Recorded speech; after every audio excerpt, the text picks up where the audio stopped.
Exercise 2.10ல் 6th some ஓகேவா. அந்த எம்சிக்யூவில் first 5 some முடிச்சிட்டோம். அடுத்து 6 to 10 சம் பார்க்கலாம் இப்போ. ஓகேவா. இப்போ என்ன கொடுத்துருக்காங்கன்னா 7 power 4k concurrent to dash mod 100. அப்போ நமக்கு படிச்சிருக்கோமே இந்த டேஷ் மோட் 100க்கு இங்கே என்ன வரும்? இதையும் டிவைட் பண்ணல கிடைக்கிற ரிமைண்டர் தான் இது. நம்ம ஃபார்மட் பார்த்துருக்கோம்ல, கான்குரண்ட் இதில் கான்குரன்ஸில் பார்த்துருக்கோம்ல, அதான் இங்கே செய்ய போகிறோம். இப்போ 7 power 4kன்னு இருக்குது. கேங்கிறது ஒரு கான்ஸ்டன்ட் டேர்ம் தான். அப்போ அதை விட்டுட்டு எப்படி எழுதுறோன்னா அதான் இங்கே உள்ள நம்பர். இந்த 7 power 4 100ஆல் டிவைட் பண்ணல நமக்கு என்னங்கிறதா ரிமைண்டர் என்னவோ அதான் இங்கே எழுதுவோம். அது நமக்கு தெரியும்ல. அப்போ இது எப்படி எழுதிக்கணும்னா 7 power 4 ஹோல் கே. நீங்கள் இந்த எக்ஸசைஸ் ஃபுல்லாக இந்த சாப்டர் ஃபுல்லாக நல்லா பார்த்துட்டிங்கன்னா 1 மார்க்கில் நீங்களே பண்ணிடலாம் தரவாக இருந்தீங்கன்னா.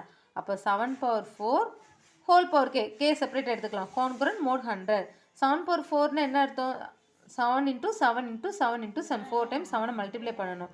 ஓகேவா. அப்போ இதால் நம்ம டிவைட் பண்ணல கிடைக்கிற ரிமைண்டர் தான் இங்கே எழுதுவோம். அது தெரியுமில்ல, ஏ கான்குரண்ட் ஆர்பி நம்ம கியூ எழுதியிருக்கோம்ல, அதான் இங்கே எழுதியிருக்கோம். ஓகேவா. அப்போது 7 power 4 எழுதிட்டோம். நமக்கு என்ன கிடைக்குன்னா 4 டைம்ஸ் மல்டிப்ளை பண்ணல 2401. அப்போ 2401னா 100ஆல் டிவைட் பண்ணுறோம். டிவைட் பண்ணல என்ன கிடைக்கும்? ஃபஸ்ட்டு 2 டைம்ஸ் 2 into 100 200 40 வரும். 1 401 4 டைம்ஸ்னால் 400 ரிமைண்டர் 1.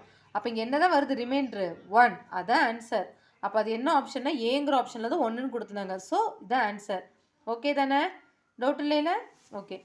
7 சம் என்ன கொடுத்துருக்காங்கன்னா given f1 equal to 1 f2 equal to 3 and fn equal to fn minus 1 plus fn minus 2 then f5 is dash. அதான் கண்டுபிடிக்கணும். இது மாதிரி சம் நம்ம செஞ்சுருக்கோம். ஏ கொடுத்துருப்பாங்க, ஏவோ சம்திங் இதே மாதிரி ஏ ஒரு 2 டேர்முக்கு கொடுத்துட்டு நமக்கு அடுத்து இது மாதிரி கேட்டிருப்பாங்க 6 7 அப்படி 2 டேர்ம்ஸ் கண்டுபிடிக்க சொல்லியிருப்பாங்க. இதுமாதிரி நம்ம எக்ஸசைஸில் சம்மே செஞ்சுருக்கோம் இந்த பேட்டர்னில் உள்ளது. இப்போ ஆன்சர் எப்படி கண்டுபிடிக்க போகிறோம்? f1 f2 கொடுத்துட்டாங்க, f5 தான் என்னன்னு கேட்டிருக்காங்க. ஓகேவா. அதுக்கு fnக்கு ஒரு டேர்ம் கொடுத்துட்டாங்க. இப்போ f1 f2 கொடுத்துருக்காங்களே, fn கொடுத்துட்டாங்க. இப்போ நம்ம கண்டுபிடிக்க வேண்டியது என்னது? f5 தானே. அப்போ f5 ஈக்குவல் டு fnனா fn minus 1 plus fn minus 2. அப்போ f5னா என்னது? f5 minus 1 plus f5 minus 2ன்னு எழுதுவோம். இதில் டவுட் இல்லைல்ல. அப்போ f5 ஈக்குவல் டு என்னது? f5 minus 1 f4 plus f3ன்னு வரும். ஆனால் கிவனில் f1க்கும் f2க்கு தான் கொடுத்துருக்காங்க, 3 4 கொடுக்கல. அப்போ நம்ம என்ன பண்ணிக்கிறோம்? ஃபஸ்ட்டு 3 4க்கான ஆன்சர் கண்டுபிடிச்சிக்கலாம். அப்போ தான் இதுக்கான வேல்யூ கொடுத்தா நம்ம தெரிஞ்சிடும். அதை f5 தான் கண்டுபிடி சொல்லியிருக்காங்க. fn அவங்க கொடுத்துருக்காங்க.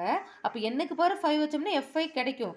அப்போ f5க்கு f4 ப்ளஸ் f3ன்னு வருது. ஆனால் இது ரெண்டுக்குள்ள ஆன்சர் தெரியாது. அப்போ இது ரெண்டுக்குள்ள ஆன்சர் தனியாக கண்டுபிடிச்சிட்டாலே அது இதுக்குள்ளே கொடுத்துடலாம்.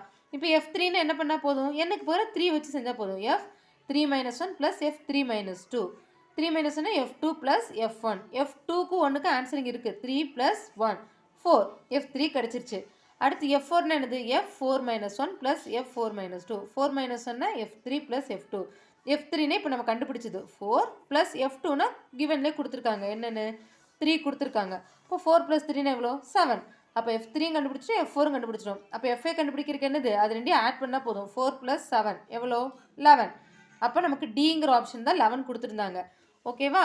அப்போது இந்த 7th கொஸ்டினுக்கு இது ஆன்சர் டிங்கிற ஆப்ஷன் 11 தான் ஆன்சர். ஓகே தானே? இதுமாதிரி சம் எக்ஸசைஸில் இருக்குல்ல. ஸோ இந்த சாப்டர் எப்பயுமே எம்சிக்யூ கொஸ்டின் நம்ம சாப்டர் தரோன்னா எம்சிக்யூ ஆட்டோமேட்டிக்காக நம்ம செஞ்சுருவோம். ஓகேவா. இப்போ 8th sum. The first term of an arithmetic progression is unity. யூனிட்னா என்னது? First term. ஃபஸ்ட்டு டேர்ம்னா a இல்லாட்டி t1. அது யூனிட்னா என்னது? 1. அப்போ ஃபஸ்ட்டு டேர்ம் வந்து 1ன்னு கொடுத்துட்டாங்க. அண்ட் த காமன் டிஃப்ரென்ஸ் டிங்கிறது 4ன்னு கொடுத்துட்டாங்க. Which of the following will be a term of an arithmetic progression? எது arithmetic progression? 4 ஆப்ஷன் கொடுத்துருக்காங்கல்ல, அந்த 4 ஆப்ஷனில் எது arithmetic progression கேட்டிருக்காங்க. ஓகேவா. அப்போ t1ங்கிறது அது ஃபஸ்ட்டு டேர்ம்ங்கிறது t1 தானே. t1ங்கிறது 1, டிங்கிறது 4ன்னு கொடுத்துட்டாங்க. அப்போ எது கொடுத்துருக்க ஆப்ஷன் எது arithmetic progression? நம்ம tn ஃபார்மில் வச்சு செய்கிறோம். 4 ஆப்ஷன் எடுத்து வச்சுக்கோங்க, நம்ம செய்யலே தெரியும். இப்போ tn equal to a plus n minus 1 into D. இங்கே நமக்கு ஏங்கிறது ஃபஸ்ட்டு டேர்ம் தான். t1ன்னு சொல்லலாம், ஏன்னு சொல்லலாம். அப்போ ப்ளஸ் என்னுக்கு நமக்கு தெரியாது, ஆனால் டிக்கு தெரியும். அப்போ எப்படி எழுதுவோம்? 1 ப்ளஸ் n மைனஸ் 1 இன்டு 4. அப்போ 1 ப்ளஸ் இந்த 4 உள்ள மல்டிப்ளை பண்ணும்ல, 4 இன்டு n 4n மைனஸ் 4. அப்போது 4n 1 மைனஸ் 4 எவ்வளோ ஆகிடும்? 4n minus 3. ஓகேவா. அப்போது நமக்கு 4 ஆப்ஷன் கொடுத்துருந்தாங்கல்ல, அதுலேருந்து n கண்டுபிடிப்போம். n வந்துட்டு ஹோல் நம்பராக இருந்ததுன்னா அதான் வந்துட்டு அது arithmetic progression இருக்கும். ஏன்னா ஃபஸ்ட்டு டேர்மும் காமன் டிஃப்ரென்ஸும் கொடுத்துட்டாங்க. அதை வச்சு செயல் நமக்கு அது ஹோல் நம்பராக தானே இருக்கணும், ஃப்ராக்ஷனில் வராதுல்ல. அப்போ நமக்கு அதை வச்சு தான் நம்ம நான் கொடுத்துருக்கல அரித்மெட்டிக் ப்ரோக்ரெஷன் கண்டுபிடிக்க போகிறோம். ஓகேவா? அப்போ நமக்கு 4n - 3 = ஃபஸ்ட் ஆப்ஷன் இது கொடுத்துருந்தாங்க கொஸ்டினில். அந்த ஆப்ஷன்ஸ் பாருங்கள், 4551. அப்போ இந்த -3 இங்கிட்டு வரையில் என்ன ஆகிடும், +3 ஆகிடும். இப்போ 4n = 4554. அப்போ n = 4554 4ஆல் டிவைட் பண்ணல நமக்கு ஃப்ராக்ஷனாக தான் கிடைக்குது. அதனால இது பாசிபிள் இல்லைன்னு எழுதிட்டோம். ஓகேவா? செகண்டு நமக்கு இது கொடுத்துருந்தாங்க 10,091 கொடுத்துருக்காங்க. ஓகேவா? இது அதே மாதிரி ஃபஸ்ட்டு -3 கிட்ட வரையில் +3 ஆகும். இப்போ 4n = நமக்கு 10,091 + 3 10,094 கிடைக்கும். அது அப்போ n = என்ன ஆகிடும், இது டிவைடட் பை 4. அப்போயே நமக்கு ஃப்ராக்ஷனாக தான் கிடைக்கும், ஃபுல்லாக டிவைட் ஆகாது. புரியுதுல என்னன்ட்டு? இப்போ நமக்கு டேரெக்டாகவே எழுதிடலாம். என்ன ஆகுது, இதான் நமக்கு 4n - 3 தான் இருக்குது. இது இங்கிட்டு கொண்டு வர +3. அப்போ அங்கே என்ன நம்பர், அதாவது 4 ஆப்ஷன் கொடுத்துருக்காங்களா, அதில் இருக்க ஓரோ நம்பராக எடுத்து நம்ம செக் பண்ணி பார்க்குறோம். எது அரித்மெட்டிக் ப்ரோக்ரெஷன், ஃபஸ்ட் டேர்மும் காமன் டிஃப்ரென்ஸும் கொடுத்துட்டாங்களா, எது அரித்மெட்டிக் ப்ரோக்ரெஷன் செக் பண்ணி பார்க்குறோம். ஏன்னா ஃபஸ்ட்டு டேர்ம்ங்கிறது 1ன்னு கொடுத்துட்டாங்க, காமன் டிஃப்ரென்ஸ் 4ன்னு கொடுத்துட்டாங்க. அப்போ நம்ம ஒவ்வொன்றா ஆட் பண்ணி வரையில் கண்டிப்பாக இது ஃப்ராக்ஷனாக வர சான்ஸ் இல்லை. ஏன்னா 4 தானே இருக்குது காமன் டிஃப்ரென்ஸ். அப்போ 4 ஆட் ஆகிட்டு தான் வரும். என்னென்னு புரியுதுல? இப்போ first time 1 common difference 4, second time என்னவா இருக்கும் 4 + 1, இது கூட 4 ஆட் பண்ணுவோம். +1 பண்ணையில் நமக்கு அதை D2 - D1 தானே, சாரி நமக்கு T2 - T1 தான் நமக்கு கண்டுபிடிப்போம். செகண்ட் டைம் எழுதுறதுக்கு காமன் டிஃப்ரென்ஸ் கண்டுபிடிக்கிறதுக்கு T2 - T1 தானே. தட் மீன்ஸ் என்னது, இது கூட இந்த +4 ஆட் பண்ணால் செகண்ட் டைம் கிடைக்கும். அது கிடைச்ச ஆன்சர் கூட +4 பண்ணால் தேர்ட் டைம் கிடைக்கும். அது கூட ஒரு +4 ஆட் பண்ணோம்னா ஃபோர்த் டைம், அப்படி தானே கிடைக்கும். அப்போ கண்டிப்பாக இது ஃப்ராக்ஷனாக வர சான்ஸ் இல்லை. அதனால் அது பெரிய நம்பராக இருக்க எல்லாமே இங்கே பாருங்கள், இதான் 4 ஆப்ஷன் கொடுத்து 4551, அடுத்து வந்து 10,091, அடுத்து வந்துட்டு 7,884, அடுத்து வந்துட்டு 13,534. எல்லாம் பெரிய நம்பர். ஆனால் இதில் எந்த ஆன்சர்னு தெரியாதுல்ல. ஆனால் கண்டிப்பாக இது கிடைக்கிற ஆன்சர் ஃப்ராக்ஷனாக இருக்கான்னு தெரியும். ஏன்னா ஃபஸ்ட்டு டைம் 1 தான், காமன் டிஃப்ரென்ஸ் 4 தான், 4 ஆட் ஆகிட்டு வரப்போகுது, ஃப்ராக்ஷனாக வராது. இப்போ 4 ஆப்ஷனுக்கும் ஃப்ராக்ஷனாக வர்றது இல்லாமல் ஹோல் நம்பராக வர்றது தான் நம்ம எடுத்துப்போம். இப்போ நமக்கு ஃபஸ்ட்டு இது தானே கொடுத்துருக்காங்க, TN என்ன நம்பர் ஆஃப் டேர்ம்ஸ் தான் நம்ம கண்டுபிடிச்சாலே போதும், எத்தனாமத்த டேர்முன்ட்டு. ஏன்னா டேர்ம்ஸ் அங்கே கொடுத்துருக்காங்க, நம்பர்ஸ் கொடுத்துருக்காங்க டேர்ம்ஸு. ஆனால் எத்தனாமத்த டேர்மும் தெரியாதுல்ல, அதை கண்டுபிடிச்சிட்டாலே போதும்ல. அதுக்கு தான் இது எழுதியிருக்கோம், TN = A + n - 1 × D. இதில் n தான் தெரியாது, n கண்டுபிடிக்கையில் நம்ம ஃபஸ்ட் என்ன பண்ணுறோம், அந்த கிடைச்சது கூட ஃபஸ்ட் ஆப்ஷன் வச்சு செய்கிறோம், ஃப்ராக்ஷன் வந்துருச்சு.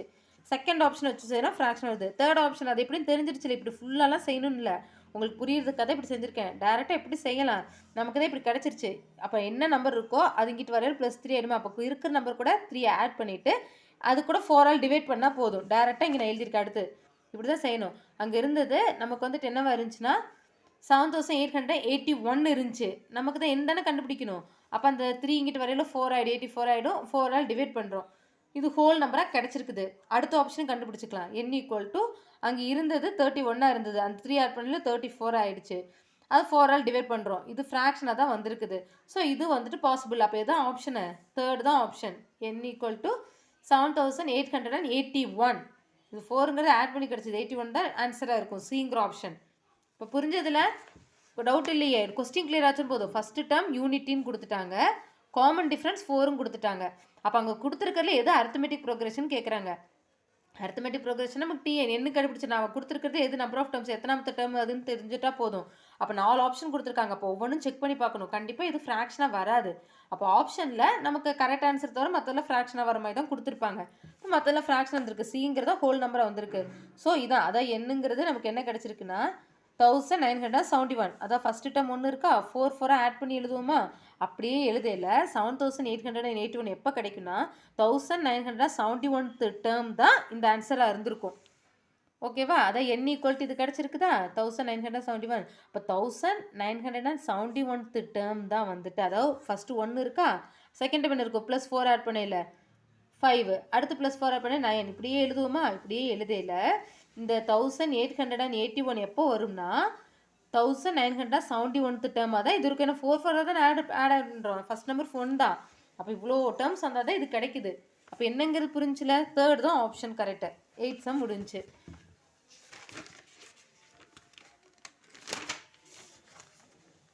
9th question. 9th sum. If 6 times of 6th term of an arithmetic progression is equal to 7 times the 7th term, then the 13th term of an arithmetic progression is என்ன கேட்குறாங்க 6 times the 6th term எப்படி எழுதுவோம் 6 times 6t6 is equal to 7t7 இதான் கொடுத்துருக்காங்க. கொடுத்தது என்ன புரிஞ்சுல 6 times 6th terமும் equal to 7 times 7th term கொடுத்துட்டாங்க. 13th term என்னன்னு கேட்டிருக்காங்க. அப்போ கொடுத்தது ஃபர்ஸ்ட் எழுதிக்கிறோம் 6t6 ஈக்குவல் டு 7t7. அப்போ 6t6ங்கிறது எப்படி எழுதுவோம் a plus 5d இது தெரியுமில்ல நமக்கு equal to 7 into a plus 6d இது உள்ள மல்டிப்ளை பண்ணிக்கிறோம் 6 into a 6a plus 6 5 are 30d equal to 7 into a 7a plus 7 6 are 42dன்னு வரும். எல்லாம் ஒரே சைடாக கொண்டு வந்துக்கலாம். இதான பிக்கஸ்ட் நம்பர் இருக்குது. ஸோ இதை இங்கிட்டு கொண்டு வந்துடலாம் 7a plus 42d minus 6a minus 30d equal to 0. இப்போ நமக்கு என்ன ஆகிடும் 7a ஏன்னா ஏங்கிற டேர்ம் தான் எடுக்கணும் 7a minus 6aங்கிறது 1a plus 1aன்னு ஏன்னு எழுதிக்கலாம் plus 42d minus 30d எவ்வளோ ஆகிடும் 42 minus 30 12 plus 12d equal to இந்த 0. அப்போ a plus 12dனா என்ன மீனிங் எத்தனாமത്തെ டேர்மாக இருக்கும் a plus 12dங்கிறது t13 தானே t13 தானே இப்படி எழுதுவோம் ஏன்னா t6னா a plus 5d t7னா a plus 6d இப்போ நமக்கு கிடைச்சது a plus 12dனா என்னது t13 அப்போ t13க்கு தான் என்ன ஆன்சர் கிடைச்சிருக்கு ஈக்குவல் டு 0. அப்போ அந்த ஆப்ஷனில் ஏங்கிறது 0வாக இருக்குது. ஓகே தான் என்ன t13th டைம் தான் கேட்டிருக்காங்க. அப்போ நம்ம இதை சால்வ் பண்ணி வரையிலே நமக்கு என்ன கிடச்சிருச்சு a plus 12d equal to 0 கிடச்சிருச்சு. a plus 12dனால இது என்னது t13 தான் இது. இப்போ t13க்கு என்ன ஆன்சர் கிடச்சிருக்குது 0. அப்போ ஆன்சர் வந்துட்டு இது ஏங்கிற ஆப்ஷன் 0 தான் ஆன்சர். ஈஸியாக இருந்துச்சு இது. அடுத்து 10th sum. An arithmetic progression consists of 31 terms. Arithmetic progressionல 31 terms இருக்கு. If its 16th term is m 16th term வந்து m கொடுத்துட்டாங்க. Then the sum of all the terms of arithmetic progression is என்னன்னு கண்டுபிடிக்கணும். அப்போது arithmetic progressionல டோட்டல் எத்தனை terms இருக்குது 31 terms இருக்குது. 16th term வந்து mன்னு கொடுத்துட்டாங்க. sum of all the terms of an arithmetic progression ஓட sum of all terms மொத்தம் எத்தனை terms 31 terms ஓட sum என்னன்னு கண்டுபிடிக்கணும். ஓகேவா இப்போ ஃபஸ்ட்டு கொடுத்து எழுதிக்கலாம் 16th term mன்னு கொடுத்துருக்காங்களா இப்போ t16 equal to m நம்ம கண்டுபிடிக்க வேண்டியது என்னது sum of all the termsனா டோட்டல் டேர்ம்ஸ் எத்தனை டேர்ம்ஸ்ன்ட்டாங்க 31 அப்போ 31 டேர்ம்ஸ்க்கு சம் கண்டுபிடிக்கணும். அப்போ s31 ஈக்குவல் டு நமக்கு ஃபார்முலா தெரியுமில்ல n/2 into 2a plus n minus 1 into d அதான் எழுதிக்கோ s31 equal to 31/2 into 2a plus n minus 1 n minus 1 31 minus 1 என்னது 30d என்ன நம்ம இதெல்லாம் செய்யணும் இல்லை 1 மார்க்கு நம்ம கால்குலேஷன் பண்ணுறதுக்கு ஃபார்முலாலாம் எழுதணும் இல்லை தெரிஞ்சுட்டு டக்குன்னு பண்ணிடணும். which is equal to 31/2 into 2a plus 30dன்னு இருக்கா ஏன்னா இங்கே 2 இருக்குது அப்போ தான் கேன்சல் பண்ண ஈஸியாக இருக்கும் டிவைட் பண்ணுறது காட்டிலும். இப்போ ரெண்டுலேயும் 2 காமனாக எடுக்க முடியும் அதனால எடுக்கிறோம். எல்லாத்துக்கும் எடுக்கணும்னு கட்டாயம் இல்லை இங்கே 2 இருக்கனால டிவைட் பண்ணுறதுக்கு ஈஸியாக இருக்கனால இது ரெண்டு 2 30 ரெண்டு 2 டேபிளாக வரும். அதனால் 2 காமன் எடுத்துட்டோம் பேலன்ஸ் என்ன வரும் a plus 30ல் 2 காமன் எடுத்துட்டோம்ல அப்போ 15 2s தான் 30 மல்டிப்ளை பண்ணுற மாதிரி அப்போ 15dன்னு வரும் 2 கேன்சல் ஆகிடும். இப்போ 31 into a plus 15dன்னு வருது a plus 15dன்னா என்னது t16 ஓகேவா அப்போ which is equal to 31 t16க்கு தான் அவங்க mன்னு கொடுத்துட்டாங்க கிவனில் அப்போ 31m இப்போ அதில் சிங்கிற ஆப்ஷன் தான் 31m இருந்தது. ஓகேவா அப்போ இதெல்லாம் கொஞ்சம் கால்குலேட் பண்ணுறது கொஞ்சம் நல்லா பண்ணிக்கணும். a plus 15னா t16 அது சும்மா கொடுக்க மாட்டாங்க எதுவுமே 16th டைம் mன்னு கொடுத்துட்டு தான் டோட்டலாக 31 டேர்ம் இருக்குது அதுக்குள்ளே சம்மன் கேட்குறாங்க. அப்போ இப்படி வரையில நமக்கு அது இது லிங்க் பண்ணுற மாதிரி பண்ணிக்கணும். ஓகேவா அப்போ 31m தான் ஆன்சர் சிங்கிற ஆப்ஷன். இப்போ 10 சம் கம்ப்ளீட் பண்ணிவிட்டு எது டவுட்னா கேளுங்க.